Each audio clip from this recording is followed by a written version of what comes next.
There are two commonly held beliefs about relationships that I managed to challenge. It is often said that before getting married, a woman hopes that her partner will change, while the groom believes that his chosen one will remain the same, sweet, and charming. However, my situation was quite different. When I met Marina, I realized that I actually wanted her to change. Despite her attractive appearance, great figure, and excellent culinary skills, she had a penchant for going out and partying. She loved going to clubs with her girlfriends, enjoying a glass of wine, and ending the evenings with dancing or karaoke. But her most recent escapade took a turn I never expected. Marina had been my girlfriend for nearly 2 years. During that time, we enjoyed each other's company, rarely fought, and understood one another in a way I had never experienced before. After carefully weighing the pros and cons of our relationship, combined with the wisdom earned from my 30 years of life experience, I realized that it was time to visit a jewelry store and purchase an engagement ring, which I promptly did. Of course, once Marina became my fiancée, she was ecstatic. I thought I saw in her eyes a determination to change and become a better partner, taking on certain responsibilities and obligations. After all, she was already 27 years old, and it seemed like the perfect time for her to embrace a more serious and responsible lifestyle, leaving behind her prolonged partying days. However, on yet another Friday evening, Marina suggested going to the club with her friends. I wasn't particularly enthusiastic about her idea, especially considering the approaching wedding and the significant changes that awaited us. Nevertheless, I didn't want to ruin her fun, especially during these final weeks before the wedding. "Call me when you're done partying, and I'll pick you up, but please make sure it's no later than 2 o'clock. I told her. "Deal. We'll have a quick dance and then head home," she assured me. There was no reason to worry, or at least not more than usual. I had accompanied her to a few of these parties before, sipping champagne and occasionally joining her on the dance floor. That's not how I had imagined my night at the club would go. The evening took an unexpected turn when my phone rang at 11:40 p.m. An unfamiliar number popped up on the screen, filling me with curiosity. With some hesitation, I greeted the cheerful male voice on the other end. It turned out he was an employee from the Ministry of Internal Affairs. Shocked, I listened as he explained the reason for his call. My friend Marina and 3 other girls were involved in an altercation at the club. First, they were harassed by a male customer, and when one of the waitresses tried to intervene, she was attacked as well. Fortunately, the victims only sustained minor injuries from the assailant's long nails, but they had reported the incident to the authorities. Without hesitation, I rushed to Marina's aid. As I made my way there, I couldn't help but think about how embarrassed she must have felt.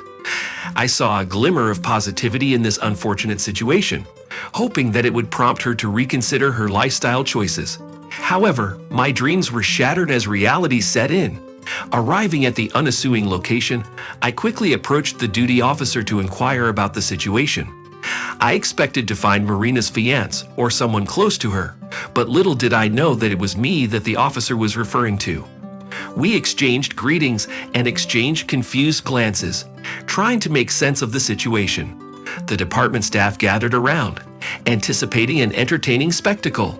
Eventually, the officer and I were informed about the whole story. It turned out that when Marina was asked who to contact in her intoxicated state, she provided 2 numbers, mine and her lover's, in case I couldn't be reached. That is truly the behavior of someone lacking integrity, and I can only describe it as laziness. The men involved in this situation seemed to have consulted with each other, perhaps even taking pleasure in the drama they were creating. They contacted both of them, thankfully without making bets, expecting something interesting to unfold. However, as I stood face to face with the other guy, we couldn't even muster the desire to insult each other or start a fight. It turned out that Dima, who was Marina's ex, had reconnected with her shortly before these events unfolded.